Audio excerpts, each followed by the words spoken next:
નમસ્કાર વિદ્યાર્થી મિત્રો, ગયા જીનીટના લેક્ચરમાં આપણે ચેપ્ટર નંબર 3 સુરેખ પથ પર ગતિ એના કેટલાક એમસીક્યુ સોલ્વ કર્યા હતા. બરાબર. આજે પણ આપણે આ ચેપ્ટર નંબર 3 ના જ કેટલાક એમસીક્યુ સોલ્વ કરીએ. બીજું, આજે મારે તમને એક વાત એ કહેવી છે કે થોડા સમય પહેલા મેં તમને ચેપ્ટર નંબર 4 સમતલમાં ગતિ એના 50 એમસીક્યુની એક પીડીએફ ફાઇલ મોકલેલી. બરાબર છે.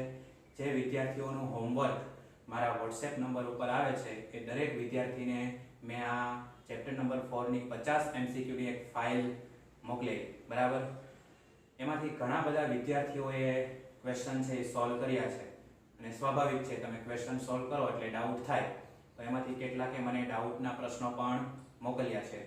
આ તમામ પ્રશ્નોના ડાઉટ એ આપણે આવતા જીનીટના લેક્ચરની અંદર સોલ્વ કરીશું. એટલે તમારે એ ચિંતા કરવાની જરૂર નથી કે આ ડાઉટના પ્રશ્નોનું શું થશે. તમામ ડાઉટના પ્રશ્નો છે એ તમારા આવતા જીનીટના લેક્ચરમાં આપણે સોલ્વ કરીશું. બરાબર છે. એટલે આજે આપણે ચેપ્ટર નંબર 3 માં જેટલા એમસીક્યુ સોલ્વ થાય એટલા કરીએ.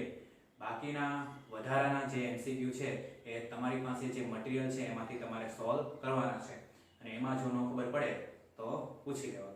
બરાબર છે. એટલે આજે આપણે આ ચેપ્ટર નંબર 3 એના એમસીક્યુનો લાસ્ટ લેક્ચર રાખીશું અને આવતા યુનિટના લેક્ચરમાં તમારા આ ડાઉટના પ્રશ્નો આપણે સોલ્વ કરીશું. બરાબર. તો આજનો પહેલો જે આપણો એમસીક્યુ છે એ કંઈક આવો છે કે એક ગોળી 2 મીટર લાંબી બંદૂકની નળીમાંથી 20 મીટર પર સેકન્ડના વેગથી બહાર આવે છે, તો ગોળીનો સરેરાશ પ્રવેગ ખાલી જગ્યા મીટર પર સેકન્ડ સ્ક્વેર હશે. અહીંયા આપણે ગોળીનો પ્રવેગ શોધવાનો છે. ગોળી છે એ 20 મીટર લાંબી બંદૂકની નળીમાંથી બહાર આવે છે. એટલે જ્યારે ગોળી બંદૂકની નળીમાં હશે ત્યારે સ્થિર હશે, મતલબ એનો પ્રારંભિક વેગ કેવો હશે? 0. બરાબર છે. પ્રારંભિક વેગ એને આપણે v0 કહીએ અને v0 કેટલું હશે? 0. હવે ગોળી કંઈક વેગથી બહાર આવે છે એટલે એનો અંતિમ વેગ v બરાબર કેટલો થાય? 20 મીટર પર સેકન્ડ જે તમને આપેલું છે. બરાબર છે. પછી જે બંદૂકની નળી છે એની લંબાઈ તમને આપેલી છે x બરાબર 2 મીટર, તો એનો પ્રવેગ એ કેટલો થશે એ આપણે શોધવાનું છે. સિમ્પલ એમસીક્યુ છે, આગળ પરીક્ષાની અંદર પૂછાયેલો છે. બરાબર. માત્ર અચળ પ્રવેગી ગતિનું સમીકરણ તમારે વાપરવાનું છે. અચળ પ્રવેગી ગતિનું ત્રીજા નંબરનું સમીકરણ v² - v0² બરાબર 2ax. v² એટલે 20 નો સ્ક્વેર - v0 નો સ્ક્વેર એટલે 0 નો સ્ક્વેર 0 જ થાય, એના બરાબર 2 એ તમારે શોધવાનું છે. અને x એ બંદૂકની નળીની લંબાઈ છે જે 20 મીટર છે, તો 20 નો સ્ક્વેર 400 બરાબર 2 * 20 એટલે કેટલા થશે? 40 * a. બંને બાજુથી મીંડું મીંડું જાય તો 40/4 બરાબર a. 10 ચોક 40, તેથી a બરાબર 10 મીટર પર સેકન્ડ સ્ક્વેર. આ આપણો જવાબ છે. તો ગોળી છે એ 2 મીટર લાંબી બંદૂકની નળીમાંથી 20 મીટર પર સેકન્ડના વેગથી બહાર આવે તો ગોળીનો જે સરેરાશ પ્રવેગ છે એ કેટલો હશે? 10 મીટર પર સેકન્ડ સ્ક્વેર. બરાબર. ત્યાર પછીનો નેક્સ્ટ એમસીક્યુ જોઈએ. એમાં રકમમાં તમને કીધું છે કે ઉર્ધ્વ દિશામાં ફેંકેલ એક બોલ 20 મીટરની મહત્તમ ઊંચાઈ પ્રાપ્ત કરે છે, તો કઈ ઊંચાઈએ તેનો વેગ તેના પ્રારંભિક વેગથી અડધો થાય? બરાબર. એક બોલ છે એને શિરોલંબ ઉર્ધ્વ દિશામાં ફેંકવામાં આવે છે, તો એ અમુક મહત્તમ ઊંચાઈએ જશે. એ મહત્તમ ઊંચાઈએ સૂક્ષ્મ સમય માટે સ્થિર થશે અને વળી પાછો નીચો આવશે. બરાબર છે. તો દડાને કંઈક પ્રારંભિક વેગથી આપણે ફેંકીશું ત્યારે જ એ દડો ઉપર જશે. જેમ જેમ ઉપર જશે એમ એનો વેગ ઘટશે. કારણ તો કે પૃથ્વીનું ગુરુત્વાકર્ષણ બળ એ નીચે તરફ લાગતું હોય, જે ગુરુત્વ પ્રવેગ g જેટલું હશે. બરાબર છે. અને જેમ જેમ દડો ઉપર જાય એમ એનો વેગ ઘટે. એક મહત્તમ ઊંચાઈએ સૂક્ષ્મ સમય માટેનો વેગ 0 થશે. તેથી પ્રારંભિક વેગ આપણે ધારી લઈએ v0, અંતિમ વેગ 0 થાય અને આ દડા ઉપર લાગતો પ્રવેગ એ ગુરુત્વ પ્રવેગ g જેટલો હશે, જે નીચેની તરફ એટલે a બરાબર -g. તો અચળ પ્રવેગી ગતિનું આ ત્રીજું સમીકરણ છે એનો ઉપયોગ કરી અને દડાનો આપણે પ્રારંભિક વેગ કેટલો છે એ શોધી લઈએ. બરાબર છે. તો સૌથી પહેલા અહીંયા તમને 20 મીટરની મહત્તમ ઊંચાઈ એટલે અંતર આપેલું છે x બરાબર 20 મીટર. સમજો કે દડાનો પ્રારંભિક વેગ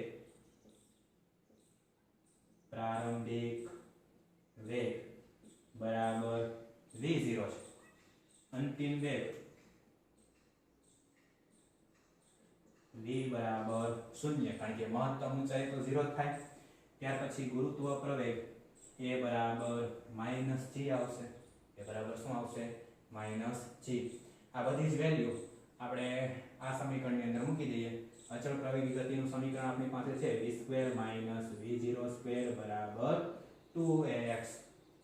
v2 એ તો 0 થશે, -v02 પ્રારંભિક વેગ આપણે શોધવાનો છે 2 a બરાબર -g અને x એટલે 20.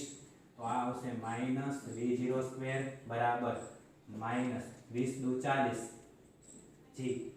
તેથી બંને બાજુથી માઇનસ માઇનસ કેન્સલ થઈ જાય તો v02 બાય g બરાબર કેટલું મળ્યું આપણને? 40. બરાબર. તો આ થઈ ગયો દડાનો પ્રારંભિક વેગ v02 બાય g બરાબર 40. હવે આપણે શું શોધવાનું છે આગળ? તો કઈ ઊંચાઈએ તેનો વેગ તેના પ્રારંભિક વેગથી અડધો થાય. તો ઊંચાઈ આપણને ખબર નથી તો આપણે ઊંચાઈ ધારી લઈએ. ધારો કે h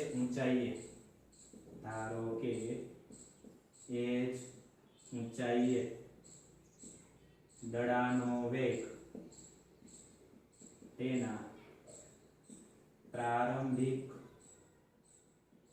વેગ કરતા અડધો થાય છે. પ્રારંભિક વેગ કરતા અડધો એટલે કેટલો? પ્રારંભિક વેગ v0 અને એનો અડધો એટલે ભાગ્યા 2. સમજાય? ઊંચાઈ h છે, અંતિમ વેગ v છે, એ કેટલો થાય?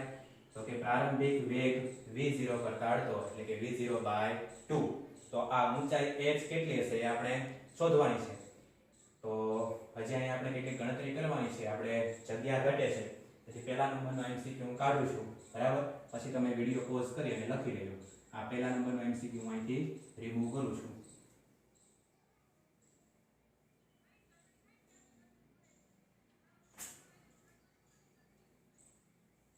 અહીંયા રકમમાં છે એ 20 મીટર ના મહત્તમ ઊંચાઈ.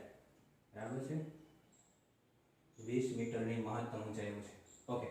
હવે ધારો કે h ઊંચાઈએ દડાનો વેગ તેના પ્રારંભિક વેગ કરતા અડધો થાય છે એટલે કે v0/2. તો અહીંયા આપણી પાસે x એટલે h આવી ગયું.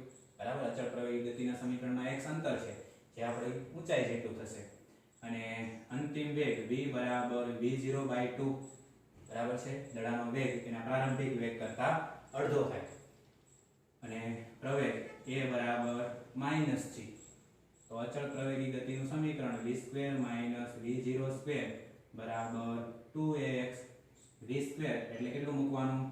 v0/2 નો સ્ક્વેર માઈનસ v0 નો સ્ક્વેર એમ નામ રાખીએ બરાબર 2 a ની જગ્યાએ -g અને x ની જગ્યાએ h લખીએ તો આ કેટલું થશે?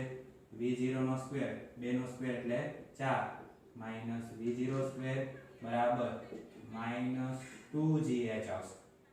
અહીંથી 4 લસા લઈએ તો v0 નો સ્ક્વેર -4 અહીંયા ગુણાશે એટલે 4 v0 સ્ક્વેર બાય 4 બરાબર -2gh. બરાબર.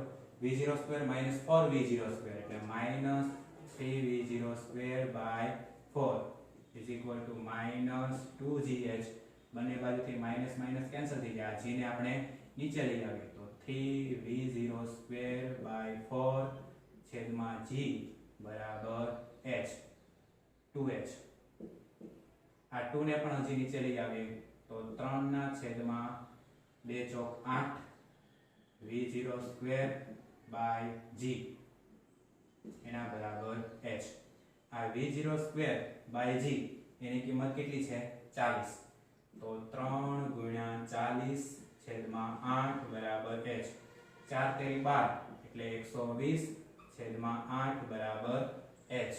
તો 15 અઠ્ઠા 120 તો h બરાબર 15 મીટર. h બરાબર કેટલું આવશે? 15 મીટર. તો દડો જ્યારે ઉર્ધ્વ દિશામાં 15 મીટરની ઊંચાઈએ પહોંચશે ત્યારે દડાનો વેગ એના પ્રારંભિક વેગ કરતાં કેટલો થશે? અડધો થશે. બરાબર છે? તો આ છે એમસીક્યુ નંબર 2. એકદમ ઈઝી છે, માત્ર તમને ઇમેજિનેશન કરતા આવડવું જોઈએ. બરાબર? નેક્સ્ટ જોઈએ ત્રીજા નંબરનો એમસીક્યુ. એમાં તમને કીધું છે કે કણનું સ્થાનાંતર xt બરાબર 40² + 8 મીટર વડે મળે છે. તો t બરાબર 2 સેકન્ડે કણનો તાત્ક્ષણિક વેગ ખાલી જગ્યા હશે. બરાબર છે? તમને સ્થાનાંતર આપેલું છે xt બરાબર 40² + 8. કણનું જે સ્થાનાંતર છે એ સમયના વિધેય તરીકે આપેલું છે. સમયનું સાપેક્ષે તમે સ્થાનનું વિકલન કરો એટલે તમને વેગ મળે. તો વેગ v બરાબર dx/dt. તો d/dt x ની કિંમત મૂકો 4t² + 8. સમજાય? આ સ્થાનાંતર આપેલું છે સમયના વિધેય તરીકે. આ સ્થાનાંતરનું સમયની સાપેક્ષે વિકલન કરીએ તો વેગ મળે. તો v બરાબર dx/dt. d/dt એમનેમ x ની કિંમત 4t² + 8 વિકલન કરો t ની સાપેક્ષે. તેથી v બરાબર 4t². 4 છે એ અચળ છે. બરાબર? t² નું વિકલન શું થાય? 2t + 8 અચળ છે, ત્યાં t નથી એટલે 0. તો 4 દુ 8. v બરાબર 8t. પણ t બરાબર કેટલા મૂકવાના છે? 2 સેકન્ડ. t બરાબર 2 સેકન્ડ આની અંદર મૂકો તો v બરાબર 8 × 2. તો v બરાબર 16 મીટર/સેકન્ડ. બરાબર? એટલે જવાબ આવશે b. અહીંયા પણ 16 છે પણ સેન્ટીમીટર/સેકન્ડ છે, પરંતુ અહીંયા આપણને સમીકરણ મીટરમાં આપેલું છે એટલે જવાબ શેમાં આવશે? v બરાબર 16 મીટર/સેકન્ડ. તેથી કણનું સ્થાનાંતર xt બરાબર 40² + 8 મીટર વડે મળતું હોય તો t બરાબર 2 સેકન્ડે આ કણનો તાત્ક્ષણિક વેગ એ 16 મીટર/સેકન્ડ થાય. બરાબર? તો આ એમસીક્યુ નંબર 3 છે. ત્યાર પછી ચોથા નંબરનો એમસીક્યુ જોઈએ. એમાં તમને એવું કીધું છે કે એક પદાર્થને ઉર્ધ્વ દિશામાં ફેંકવામાં આવે છે તો આ પદાર્થને મહત્તમ ઊંચાઈ પ્રાપ્ત કરવા માટે લાગતો સમય ખાલી જગ્યા હશે. હવે મહત્તમ ઊંચાઈ પ્રાપ્ત કરવા માટે લાગતો સમય શોધવાનો છે.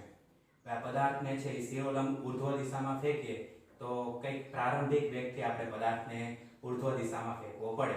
બરાબર છે? તેથી પદાર્થનો પ્રારંભિક વેગ ધારો કે v0 છે. પદાર્થનો પ્રારંભિક વેગ બરાબર v0. આ પદાર્થ ઉર્ધ્વ દિશામાં મહત્તમ ઊંચાઈએ પહોંચશે ત્યારે એ સૂક્ષ્મ સમય માટે સ્થિર થશે. તેથી એનો અંતિમ વેગ v બરાબર 0. અંતિમ વેગ v બરાબર 0. બરાબર છે? પરંતુ પદાર્થને તમે ઉર્ધ્વ દિશામાં ફેંકો કે નીચે તરફ ફેંકો, હંમેશા પૃથ્વીનું ગુરુત્વાકર્ષણ બળ એના ગુરુત્વ પ્રવેગ જેટલું નીચે તરફ જ લાગે. તેથી a બરાબર -g. અચળ પ્રવેગી ગતિનું પહેલું સમીકરણ આપણી પાસે છે કે v બરાબર v0 + at. આની અંદર આ તમામ કિંમત મૂકી દઈએ. v ની જગ્યાએ 0 મૂકો, v0 એમનેમ રહેવા દઈએ, પ્લસ a એટલે -g અને t એટલે શું થશે એ તો આપણે શોધવાનું છે. ઓકે? t આપણે શું કરવાનું છે? શોધવાનું છે. તો v0 બરાબર આ v0 પ્લસ છે, આ બાજુ લઈએ તો માઈનસ, આ થશે -gt. તો માઈનસ માઈનસ કેન્સલ, તો t બરાબર v0/g. બરાબર? એટલે ઉર્ધ્વ દિશામાં ફેંકેલા પથ્થરને અથવા તો પદાર્થને મહત્તમ ઊંચાઈ પ્રાપ્ત કરવા માટે લાગતો સમય t બરાબર v0/g. બરાબર છે? પછી આના જ પથ્થરને નીચે પહોંચવા માટે લાગતો સમય પણ કેટલો હશે? v0/g જેટલો જ હશે. તેથી ટોટલ સમય તમે અમુક પ્રારંભિક વેગ સાથે પદાર્થને ઉપર ફેંકો, ત્યાંથી ફરી પાછો એ સ્થાને નીચે આવે ત્યાં સુધીનો સમય કેટલો લાગે? તો કે t બરાબર 2v0/g. બરાબર છે? પણ આ જે આપણે જવાબ મેળવ્યો છે એ મહત્તમ ઊંચાઈએ પહોંચવા માટેનો છે. આટલો સમય એને નીચે પહોંચવા માટે લાગશે એટલે ટોટલ સમય એ 2v0/g થાય, પણ આપણો અહીંયા મહત્તમ ઊંચાઈ પહોંચવા માટેનો સમય એ v0/g જેટલો હશે. બરાબર. તો આ છે MCQ નંબર 4. તો દરેક MCQ છે વ્યવસ્થિત જોઈ લો, ત્યાર પછી બીજા કેટલાક MCQ આપણે ગણીએ. હવે આપણે MCQ નંબર 5 સોલ્વ કરીએ. બરાબર. જો એની કંઈક રકમ આવી આપેલી છે કે અચળ પ્રવેગથી સુરેખ પથ પર એક કણ સ્થિર સ્થિતિમાંથી ગતિની શરૂઆત કરતા કણે ચોથી અને ત્રીજી સેકન્ડમાં કાપેલા અંતરનો ગુણોત્તર ખાલી જગ્યા હશે. બરાબર છે. કણ અચળ પ્રવેગમાં સુરેખ પથ ઉપર સ્થિર સ્થિતિમાંથી ગતિની શરૂઆત કરે છે, એટલે એનો પ્રારંભિક વેગ v0 બરાબર 0 હશે. તો કણે ચોથી અને ત્રીજી સેકન્ડમાં કાપેલ અંતરનો ગુણોત્તર આપણે મેળવવાનો છે. આ ગુણોત્તર મેળવવા માટે પહેલા આપણે ચોથી અને ત્રીજી સેકન્ડમાં કાપેલું અંતર મેળવવું પડે, અને આ ચોથી અને ત્રીજી સેકન્ડમાં કાપેલું અંતર મેળવવા માટે આપણે કણે nમી સેકન્ડમાં કાપેલું અંતર એનું સૂત્ર વાપરીએ તો કણે nમી સેકન્ડમાં કાપેલું અંતર sn અથવા તો આપણે એને dn વડે પણ દર્શાવીએ છીએ. બરાબર છે.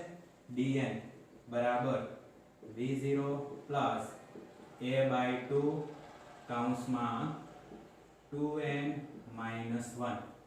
હવે પહેલા આપણે n બરાબર 4 મૂકીએ, કારણ કે 4મી સેકન્ડમાં કાપેલું અંતર જોતું હોય તો d4 બરાબર v0 એટલે 0 પ્લસ a/2 કૌંસમાં 2 4 - 1. તો આ આવશે a/2 4 2 8 માંથી 1 જાય તો કૌંસમાં 7 એના બરાબર 7a/2. આ આપણને મળી ગયું કણે ચોથી સેકન્ડમાં કાપેલું અંતર કેટલું હશે 7a/2.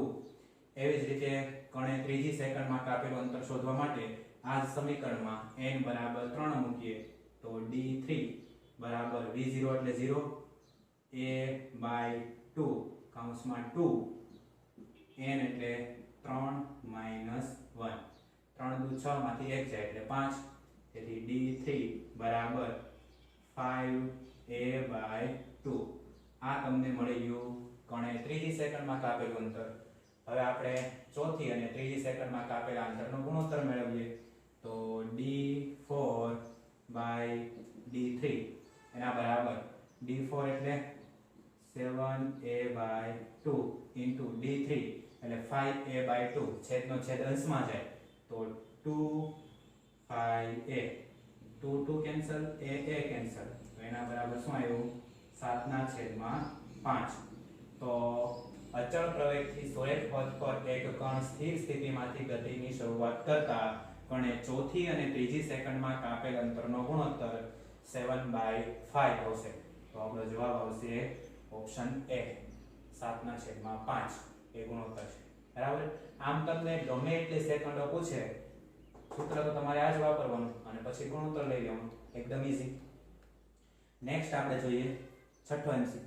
એમાં તમને કીધું છે કે સુરેખ પથ પર ગતિ કરતા કણનું સ્થાન x બરાબર 2 - 5t + t³ વડે રજૂ કરેલ છે. આ કણનો t બરાબર 2 સેકન્ડને અંતે પ્રવેગ ખાલી જગ્યા જ્યાં x મીટરમાં છે. ટૂંકમાં તમને અંતર આપેલું છે x બરાબર આ t³ છે ને હું પહેલા લખું છું t³ - 5t + 2. આવું તમને અંતરનું સમીકરણ આપેલું છે. અંતર છે એ સમયના વિધેય તરીકે બદલાય છે. બરાબર છે. તો આમ તમે એક વખત વિકલન કરશો એટલે વેગ મળશે, અને વેગનું ફરી પાછું સમયની સાપેક્ષે વિકલન કરો તો પ્રવેગ મળે. પ્રવેગના સમીકરણમાં t બરાબર 2 સેકન્ડ મૂકી દો તો અંતે પ્રવેગ કેટલો હશે એ આપણને મળી જાય. બરાબર. તો વેગ v બરાબર x નું સમયની સાપેક્ષે વિકલન dx/dt એના બરાબર d/dt x ની કિંમત મૂકીએ t³ - 5t + 2. તો આનું વિકલન t³ એટલે 2t². બરાબર. t³ નું વિકલન શું થાય 2t². Sorry 3t². 3 ક્યાં આવશે આગળ આવશે. x ની n ઘાત હોય એનું વિકલન શું થાય n x ની n - 1. ઘાત આગળ આવે ઘાતમાંથી એક બાદ થાય તો t ની 3 ઘાત છે, 3 ઘાત છે એ આગળ આવશે, 3 માંથી એક બાદ કરો તો સ્ક્વેર વધે એટલે 3t². -5 અચળ છે, t નું t ની સાપેક્ષે વિકલન 1 અને +2 નું 0.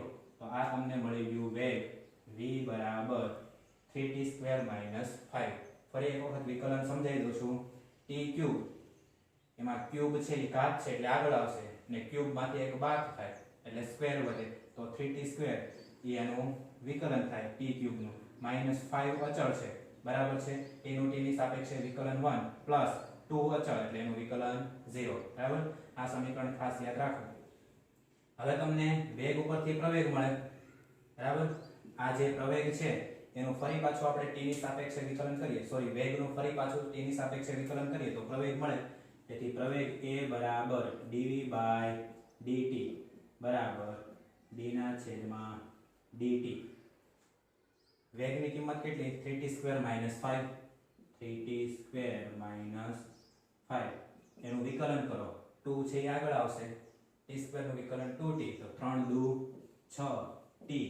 5 નું વિકલન કેટલું થાય? 0, કારણ કે અચળ પદ છે. તેથી પ્રવેગ કેટલો મળ્યો? a બરાબર 6t. t બરાબર કેટલા મૂકવાના? 2 સેકન્ડ. તો પ્રવેગ a બરાબર 6 × 2 બરાબર 12 મીટર પર સેકન્ડ સ્ક્વેર. બરાબર, તો આપણો જવાબ આવશે a, ઓપ્શન a, 12 મીટર પર સેકન્ડ સ્ક્વેર. તમને કણનું સ્થાન આપેલું હતું, બરાબર, સમયના વિધેય તરીકે. એનું એક વખત વિકલન કરો એટલે વેગ. આ વેગનું ફરી પાછું સમયની સાપેક્ષે વિકલન કરો એટલે પ્રવેગ. તો પ્રવેગ a બરાબર કેટલો મળ્યો? 6t.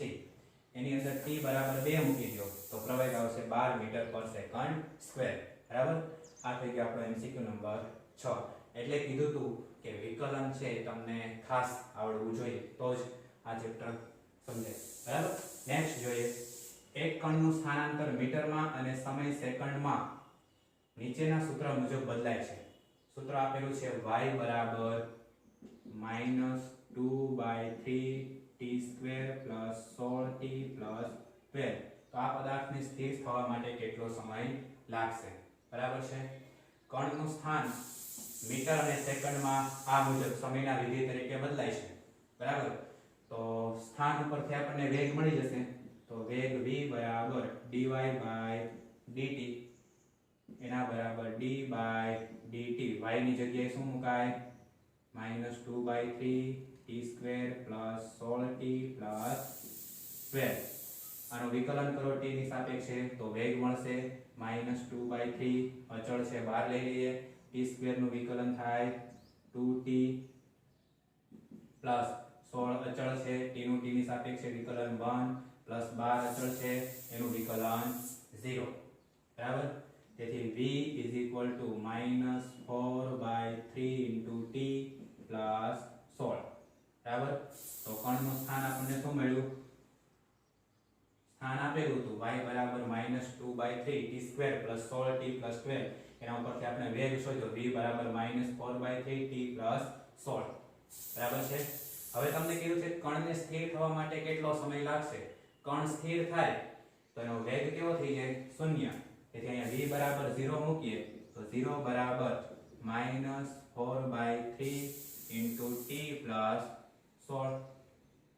બરાબર છે. આ 3 છે ને આ બાજુ આવવા દો તો 0 થઈ જાય. તેથી 0 બરાબર લસા લઈએ, ચલો એમ કરીએ કે -4 + 16 તેરી 48/3. હવે 3 છે આ બાજુ આવે તો 0 થઈ જાય.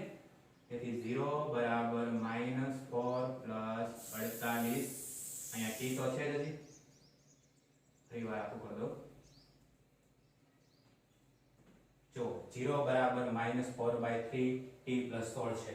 અહીં 0 શું કામ મૂક્યું છે? તો કે કણને સ્થિર થવા માટે કેટલો સમય લાગશે એ આપણે શોધવાનું છે. કણ સ્થિર ક્યારે થાય? એનો વેગ 0 થાય ત્યારે. તો વેગ 0 થાય તો v બરાબર 0 મૂકો તો એના બરાબર -4/3 × t + 16. બરાબર છે. અહીંયા 3 દશા લઈએ તો 0 બરાબર -4t + 16 તેરી 48/3. 3 આ બાજુ આવે તો 0 થઈ જાય. તેથી 0 બરાબર -4t + 48. -4t આ બાજુ આવે તો +4t બરાબર 48. તેથી t બરાબર 48/4. તેથી t બરાબર 12 સેકન્ડ. બરાબર છે. તો કણ છે એ 12 સેકન્ડમાં સ્થિર થઈ જશે બરાબર છે તમને સ્થાન આપેલું હતું એનું સમયની સાપેક્ષે વિકલન કર્યું એટલે વેગ મળ્યો આ વેગમાં v બરાબર 0 મૂકીએ તો કણ સ્થિર થાય એના માટેનો સમય કેટલો લાગશે t બરાબર 12 સેકન્ડ બરાબર ત્યાર પછી 8મો MCQ v વિરુદ્ધ t ના આલેખનો ઢાળ આપણને પ્રવેગ આપે શું આપે v વિરુદ્ધ t ના આલેખનો ઢાળ પ્રવેગ x વિરુદ્ધ t ના આલેખનો ઢાળ એ આપણને વેગ અથવા તો ઝડપ આપે x વિરુદ્ધ t ના આલેખનો ઢાળ એ આપણને વેગ અથવા તો ઝડપ આપે v વિરુદ્ધ t ના આલેખનો ઢાળ એ આપણને પ્રવેગ આપે x વિરુદ્ધ t ના આલેખનું ક્ષેત્રફળ એ આપણને શું આપે સ્થાનાંતર અથવા તો અંતર એટલે કયો આલેખ શું આપે છે ખાસ ધ્યાન રાખજો ફરીવાર કહું કે v વિરુદ્ધ t ના આલેખનો ઢાળ પ્રવેગ આપે x વિરુદ્ધ t ના આલેખનો ઢાળ વેગ અથવા તો ઝડપ આપે અને x વિરુદ્ધ t ના આલેખનો ક્ષેત્રફળ એ આપણને સ્થાનાંતર અથવા તો અંતર આપે આ જ્ઞાન આધારિત પ્રશ્નો કહેવાય બરાબર આ બધી વસ્તુ આપણે થિયરીમાં ભણ્યા છીએ ત્યાર પછી 9મા નંબરનો MCQ જોઈએ એમાં તમને કીધું છે કે બે ટ્રેન એકબીજાને 72 કિલોમીટર પર અવરની ઝડપે એકબીજાને વિરુદ્ધ દિશામાં ગતિ કરી અને ક્રોસ કરે છે તો કોઈ પણ એક ટ્રેનનો બીજી ટ્રેનની સાપેક્ષે વેગનું મૂલ્ય કેટલું હશે બંને ટ્રેન સમાન ઝડપથી એકબીજાની વિરુદ્ધ દિશામાં ગતિ કરે છે તો એક ટ્રેનનો વેગ v1 કહીએ અને બીજા ટ્રેનનો વેગ v2 કહીએ તો v1 પહેલી ટ્રેનનો વેગ v1 એની વેગ કેટલો આપ્યો છે 72 કિલોમીટર પર અવર અને બીજી ટ્રેનનો વેગ v2 એ પણ 72 કિલોમીટર પર અવર છે બરાબર પણ બંને ટ્રેન એકબીજાની વિરુદ્ધ દિશામાં ગતિ કરે છે તેથી કોઈ એક ટ્રેનનો વેગ ધન અને બીજી ટ્રેનનો વેગ ઋણ લઈએ ધારો કે v2 છે એ આપણે ઋણ લઈએ કારણ કે ટ્રેન પહેલી છે એ આ બાજુ ગતિ કરતી હોય તો એનો વેગ ધન એની વિરુદ્ધ દિશામાં ટ્રેન બીજી ગતિ કરતી હોય તો એનો વેગ ઋણ બરાબર તેથી v1 છે એ 72 કિલોમીટર પર અવરની ઝડપે આ બાજુ જાય છે અને v2 છે એ 72 કિલોમીટર પર અવરની ઝડપે વિરુદ્ધ દિશામાં જાય છે તો કોઈ એકની સાપેક્ષે બીજાનો વેગ શોધવાનો છે પહેલાની સાપેક્ષે બીજાનો વેગ શોધીએ બરાબર છે તો v12 બરાબર v1 માઈનસ v2 પહેલાનો વેગ આપણે બીજાની સાપેક્ષે શોધીએ તો જેનો વેગ શોધતા હોય પહેલા આવે એટલે પહેલાનો વેગ શોધીએ બીજાની સાપેક્ષે એટલે v1 માઈનસ v2 બરાબર તેથી v12 બરાબર v1 એટલે 72 માઈનસ 72 બરાબર છે માઈનસ માઈનસ પ્લસ તેથી v12 બરાબર 144 કિલોમીટર પર અવર કોઈ એક ટ્રેનની સાપેક્ષે બીજા ટ્રેનની જે ઝડપ અથવા તો વેગનું મૂલ્ય છે કેટલું આવશે 144 કિલોમીટર પર અવર તમને એમ થાય કે મારે બીજી ટ્રેનનો વેગ પહેલા ટ્રેનની સાપેક્ષે શોધવો છે તો તમારે પહેલા ટ્રેનનો વેગ ઋણ લેવાનો અને બીજાનો ધન લેવાનો તો પણ જવાબ કેટલો આવશે 144 કિલોમીટર પર અવર જ આવશે બરાબર તો આ કેટલાક MCQ છે એ આપણે સોલ્વ કર્યા વ્યવસ્થિત જોઈ લો હજુ પણ આપણે કેટલાક MCQ આજે સોલ્વ કરીએ બરાબર ત્યાર પછી મિત્રો MCQ નંબર 10 જોઈએ જો એમાં રકમમાં તમને એમ કીધું છે કે એક બસ 3 સરખા અંતરો કાપે છે પહેલા ભાગમાં ઝડપ 10 કિલોમીટર પર અવર બીજા ભાગમાં ઝડપ 20 કિલોમીટર પર અવર અને ત્રીજા ભાગમાં ઝડપ 60 કિલોમીટર પર અવર હોય તો તેની સરેરાશ ઝડપ ખાલી જગ્યા કિલોમીટર પર અવર થાય સમજો કે કોઈ એક બસ છે એ આવી રીતે આમ સુરેખ રસ્તા ઉપર ગતિ કરે છે બરાબર છે અને બસ દ્વારા કપાયેલું કુલ અંતર ધારો કે 3d જેટલું છે બસ દ્વારા કપાયેલું કુલ અંતર 3d જેટલું છે સમજો કે બસ છે એ a બિંદુથી ગતિની શરૂઆત કરે છે અને અહીંયા b બિંદુ પાસે પોતાની ગતિ પૂરી કરે છે તો a થી b સુધી પહોંચવા માટે બસ છે 3d જેટલું અંતર કાપે છે અને એના માટે એને લીધેલો સમય ધારો કે t જેટલો છે a થી b સુધી પહોંચવા માટે એટલે કે 3d જેટલું અંતર કાપવા માટે એને લીધેલો સમય કેટલો t છે હવે તમને રકમમાં શું કીધું છે કે એક બસ 3 સરખા અંતરો કાપે છે ટૂંકમાં ધારો કે બસ a થી b સુધી પહોંચવા માટે 3 કટકા કરે છે બરાબર છે પહેલા ઈ સમજો કે આ d જેટલું અંતર કાપે ફરી પાછું એ d જેટલું અંતર કાપે અને ફરી પાછું એ ડી જેટલું અંતર કાપે, બરાબર છે। તો પહેલું જે ડી જેટલું અંતર છે એ t1 સમયમાં કાપે, બીજું ડી જેટલું અંતર t2 સમયમાં કાપે અને ત્રીજું ડી જેટલું અંતર ધારો કે t3 સમયમાં કાપે, બરાબર છે। એટલે બસ એક સીધા રસ્તા પર a થી b સુધી પહોંચવા માટે 3d જેટલું અંતર t સમયમાં કાપે છે એવું આપણે ધાર્યું અને રકમમાં આપ્યા પ્રમાણે ધારો કે આ 3d જે છે એના 3 સરખા ભાગ કરીએ તો dd જેટલા થાય, બરાબર છે। એમાં પહેલું d જેટલું અંતર કાપવા માટે t1 સમય, બીજું d જેટલું અંતર કાપવા માટે t2 સમય અને ત્રીજું d જેટલું અંતર કાપવા માટે t3 સમય લાગે છે, બરાબર। પહેલું d જેટલું અંતર કાપવા માટે એની સ્પીડ કેટલી છે 10 કિલોમીટર પર અવર, બીજું d જેટલું અંતર કાપવા માટે એની સ્પીડ 20 કિલોમીટર પર અવર અને ત્રીજું d જેટલું અંતર કાપવા માટેની એની સ્પીડ છે 60 કિલોમીટર પર અવર, બરાબર છે। તો પહેલું d જેટલું અંતર કાપવા માટે લાગતો સમય એ આપણને મળી જાય, તમને અંતર આપેલું છે, ઝડપ આપેલી છે અને સમય આપેલો છે, બરાબર છે। તેથી ઝડપ બરાબર અંતર છેદમાં સમય, આ સમયને આ બાજુ લઈ જાઓ, ઝડપને નીચે લઈ આવો તો સમય બરાબર ઝડપના છેદમાં શું થાય, સોરી, સમય બરાબર અંતરના છેદમાં ઝડપ, બરાબર છે। તો આપણે આ ત્રણેય dd જેટલું અંતર કાપવા માટે કેટલો સમય લાગે છે એ શોધી લઈએ। તો પહેલા d જેટલું અંતર કાપવા માટે લાગતો સમય એને આપણે t1 કહીએ। t1 બરાબર અંતર કેટલું છે d જેટલું, ઝડપ કેટલી 10 કિલોમીટર પર અવર એટલે t1 બરાબર d ના છેદમાં 10 કિલોમીટર પર અવર। પછી બીજું d જેટલું અંતર કાપવા માટે લાગતો સમય એને આપણે t2 કહીએ, એમાં પણ અંતર તો d જ છે, છેદમાં સ્પીડ કેટલી છે એની 20 કિલોમીટર પર અવર। એવી જ રીતે ત્રીજું d જેટલું અંતર કાપવા માટે લાગતો સમય એને આપણે t3 કહીએ, બરાબર। તો t3 બરાબર અંતર d જેટલું છે અને સ્પીડ કેટલી 60, બરાબર।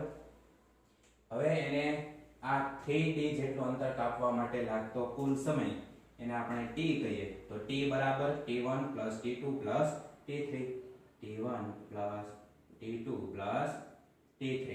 આ t એટલે સમય, સમય એટલે અંતરના છેદમાં ઝડપ, બરાબર। આ t છે એ કુલ સમય છે તો અંતર આપણે કેટલું લેવું પડે કુલ, અને એ કેટલું છે 3d, બરાબર છે।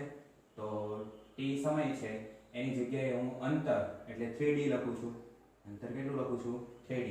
આ t છે એ કુલ સમય છે તો કુલ સમયમાં કેટલું અંતર કપાય 3d, તો આ 3d છેદમાં ઝડપ કેટલી લાગે, આ ત્રણેયની સરેરાશ ઝડપ એને હું સરેરાશ v વડે બતાવું, એના બરાબર t1 એટલે કેટલું d ના છેદમાં 10 પ્લસ d ના છેદમાં 20 પ્લસ d ના છેદમાં t3 એટલે 60। તો આમાંથી d કોમન નીકળી જાય તો 3d છેદમાં સરેરાશ v બરાબર d કોમન કાઢીએ આપણે તો 1/10 પ્લસ 1/20 પ્લસ 1/60, બરાબર। બંને બાજુથી d કેન્સલ થઈ જાય તો વધ્યું શું 3 છેદમાં સરેરાશ v બરાબર 60 લસા લઈએ આપણે, આ 60 છે લસા લઈએ, બરાબર છે। તો 6 દાણ 60, 20 તેરી 60 પ્લસ 1 તો 6 ને 3 9 ને 1 10 તો 10/60। તો 3 સરેરાશ v બરાબર 10/60 એટલે 1/6। આને અહીંયા લઈ જઈએ અને અહીંયા લઈ જઈએ તો સરેરાશ v બરાબર 3 × 6 તેથી v બરાબર 18 કિલોમીટર પર અવર। તો બસની જે સરેરાશ ઝડપ છે એ કેટલી આવશે 18 કિલોમીટર પર અવર જેટલી આવે, બરાબર છે। ફરીવાર આખો વ્યવસ્થિત સમજાવી દઉં છું। અહીંયા તમને એવું કીધું હતું કે એક બસ 3 સરખા અંતરો કાપે છે, આ 3 સરખા અંતરો એ પહેલા આપણે 3d જેટલું વિચારી લીધું અને એના માટે ધારો કે t જેટલો સમય લેશે, બરાબર છે। હવે આ 3d જેટલું અંતર કાપવા માટે ત્રણ સરખા કટકા કરે છે, એટલે પહેલું d, બીજું d અને ત્રીજું d, ત્રણે ભેગા કરો એટલે 3d થઈ જાય, બરાબર।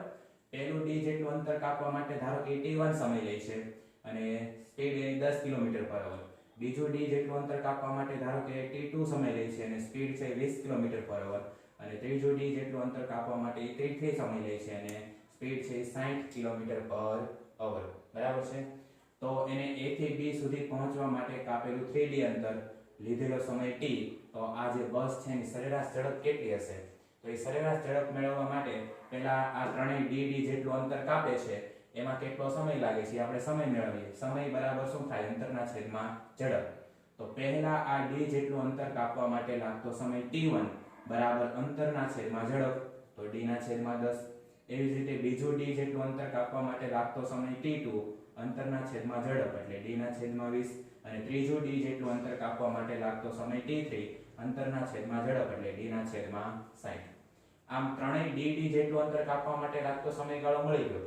હવે કુલ સમયગાળો કેટલો? t, એના બરાબર શું થાય? t1 t2 t3, બરાબર છે। t એટલે કુલ સમયગાળો, તો કુલ સમયગાળામાં કાપેલું અંતર કુલ એ 3d જેટલું, એના માટે સરેરાશ ઝડપ કેટલી આપણને ખબર નથી, શોધવાની છે, તેથી છેદમાં મેં સરેરાશ ઝડપ v લખ્યું, બરાબર। t બરાબર અંતરના છેદમાં ઝડપ, અંતર છે એ કુલ 3d અને ઝડપ સરેરાશ એ આપણને ખબર નથી, શોધવાની છે। એના બરાબર t1 t2 t3, આ ત્રણેયની કિંમત અહીંયા આપણે મૂકી દીધી, પછી d છે એ કોમન કાઢ્યા, પછી 60 ને લસા લીધા, સાદુરૂપ આપો એટલે જવાબ આવશે સરેરાશ v બરાબર 18 km/h, બરાબર। આવા તમને MCQ પૂછાઈ શકે, બરાબર। આ MCQ પૂછાયેલો છે એટલે IMP MCQ છે। ત્યાર પછી 11મો MCQ જોઈએ। એમાં તમને કીધું છે કે એક કણ માટે સ્થાનાંતર વિરુદ્ધ સમયનો આલેખ નીચે મુજબ મળે છે, તો આલેખ પરના ખાલી જગ્યા બિંદુએ તેનો તત્કાલીન વેગ ઋણ મળે। તો અહીંયા સ્થાનાંતર વિરુદ્ધ સમયનો આલેખ આપેલો છે, આપણને ખબર છે કે સ્થાનાંતર વિરુદ્ધ સમયના આલેખનો ઢાળ, સ્થાનાંતર વિરુદ્ધ સમયના આલેખનો ઢાળ એ આપણને તત્કાલીન વેગ આપે। તો અહીંયા સ્થાનાંતર વિરુદ્ધ સમયનો તમને આવો આલેખ આપેલો છે, બરાબર છે। એમાં અલગ અલગ બિંદુ આપેલા છે c, d, e અને f, બરાબર છે। એમાં c બિંદુ પાસે આપણે આલેખનો ઢાળ જોઈએ તો આ રીતે આમ મળે છે, બરાબર। એ કેવો આવશે? ધન। આલેખ આમ હોય તો ધન કહેવાય, આમ હોય તો આલેખ એનો ઢાળ છે એ શૂન્ય કહેવાય, અને આમ હોય તો આલેખનો ઢાળ છે એ ઋણ કહેવાય, બરાબર। તો c બિંદુ પાસે ઢાળ છે એ ધન મળે છે, આવી રીતે છે। પછી d બિંદુ પાસે જો આલેખનો ઢાળ છે એ આમ સીધો જ મળે છે, ઢાળ છે જ નહીં એટલે અહીંયા ઢાળ શૂન્ય છે। પછી e બિંદુ પાસે ઢાળ ઋણ મળે છે આમ નીચે તરફ, અને f બિંદુ પાસે ઢાળ પાછો સીધો મળે છે, બરાબર છે। તો પ્રશ્નમાં તમને શું કીધું છે કે તો આલેખ પરના ખાલી જગ્યા બિંદુએ તેનો તત્કાલીન વેગ ઋણ મળે, તો e બિંદુ પાસે એનો તત્કાલીન વેગ કેવો મળશે? ઋણ, બરાબર। એટલે આપણો જવાબ આવશે e બિંદુ, કારણ કે e બિંદુ પાસે આલેખનો ઢાળ ઋણ મળે, તો આલેખના ઢાળનું મૂલ્ય જ આપણને તત્કાલીન વેગ આપે। આ c બિંદુ પાસે તત્કાલીન વેગ મળશે, d બિંદુ પાસે, e, f દરેક બિંદુ પાસે તત્કાલીન વેગ મળશે, પણ c બિંદુ છે ત્યાં આગળ તત્કાલીન વેગનું મૂલ્ય ધન આવશે, કારણ કે ઢાળ છે એ આમ આવે છે। પછી d બિંદુ પાસે તત્કાલીન વેગનું મૂલ્ય શૂન્ય આવશે, કારણ કે ઢાળ છે ત્યાં 0 મળે છે। e બિંદુ પાસે ઢાળ ઋણ છે એટલે ત્યાં તત્કાલીન વેગનું મૂલ્ય ઋણ, અને f બિંદુ પાસે ઢાળ પાછો ધન આવે છે, તેથી ત્યાં તત્કાલીન વેગનું મૂલ્ય ધન મળે। આમ આ આલેખ ઉપરથી આપણે કહી શકીએ કે બિંદુ e પાસે એ તત્કાલીન વેગનું મૂલ્ય એ ઋણ આવશે, બરાબર। ઓકે, નેક્સ્ટ 12મા નંબરનો MCQ। એમાં તમને કીધું છે કે એક ટાવરની ટોચ પરથી મુક્ત પતન પામતો પદાર્થ 4 સેકન્ડમાં જમીન પર પડે છે। ટાવરની ટોચ ઉપરથી નીચે આવતો સમય, પદાર્થ નીચે પડે ત્યાં સુધીમાં સમય કેટલો લે છે? t બરાબર 4 સેકન્ડ।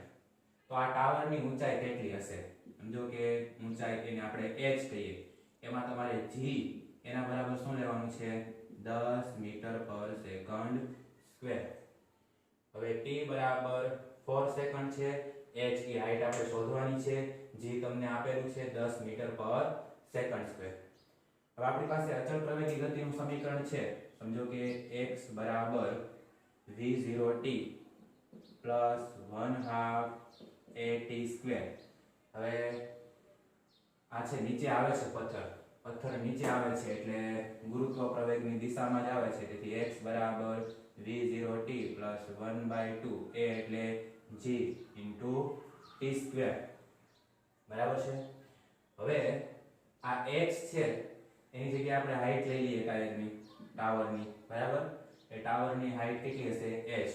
હવે એક ટાવરની ટોચ પરથી મુક્ત કરવામાં આવે તો ટાવરની ટોચ ઉપર જ્યારે આ પદાર્થ હશે ત્યારે સ્થિર અવસ્થામાં છે, તેથી એનો પ્રારંભિક વેગ 0, તેથી એને સમય સાથે ગુણો તો 0 જ આવે.